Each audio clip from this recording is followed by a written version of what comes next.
ကျွန်တော်အခုတင်ပြခြင်းတဲ့အကြောင်းအရာကတော့ Sweden နိုင်ငံ DIRECTA company ကထုတ်တဲ့ CoForm Matrices system အကြောင်းဖြစ်ပါတယ်ဒီ CoForm Matrices system ကဆိုရင် Celluloid plastic နဲ့ပြုလုပ်ထားတဲ့ preform အကြည့်အောင် matrix အမျိုးအစားဖြစ်ပြီးတော့ class 4 composite restoration ဖားရရင်အသုံးပြုနိုင်ပါတယ်ကျွန်တော်အခုဆိုရင် CoForm matrix လေးကိုအသုံးပြုပြီးတော့ဒီ model ပေါ်မှာပဲ light demonstration တစ်ခုလုပ်ပြချင်ပါတယ်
အခုသုံးတဲ့ system ကဆိုရင် preform လုပ်ပြီးသားဖြစ်တဲ့အတွက်သွားရဲ့ anatomy file တိုင်းလေးကိုလည်းအလွယ်တကူရရှိနိုင်တယ် treatment တိုင်းကိုလည်း short ချပေးနိုင်ပါတယ်ဒီ CoForm matrix လေးကဆိုရင်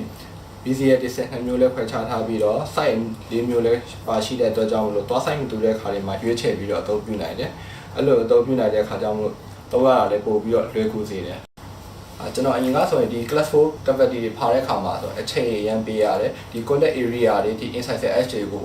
အဓိကထားပြီးတော့ပုံစံပေါ်အောင်လို့အဓိကထားပြီးတော့လုပ်ဆောင်ရတယ်ဒီ CoForm matrix သုံးပြီးတဲ့နောက်ပိုင်းတိတ်ပြီးတော့အားပြုစရာမလိုတော့ကျွန်တော် CoForm matrix တွေကိုဒီလိုလေးအလွယ်တကူတက်ဆင်တယ်တက်ဆင်ပြီးတော့ခုနကပြတဲ့အတိုင်းကျွန်တော်တို့ဒီ CoForm matrix တွေကို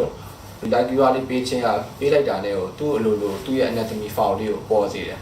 သွား inside cell edge တွေ contact area လေးလို့တိတိကျကျလေးထွက်စေတယ်ပြီးတော့မှကျွန်တော်တို့ဒီအောင်အချောသက်ပြီးတော့ပြန်ပြီးတော့ polishing လုပ်လိုက်တာ ਨੇ သူ့သွားရဲ့ပုံစံတိုင်းလေးကိုပြန်ပြီးတော့အလွယ်တကူရစေပါတယ်နောက်ဆုံးချက်အနေနဲ့ကတော့ဒီ CoForm matrix လေးကဆိုရင်ကျွန်တော်အတွက်သုံးရ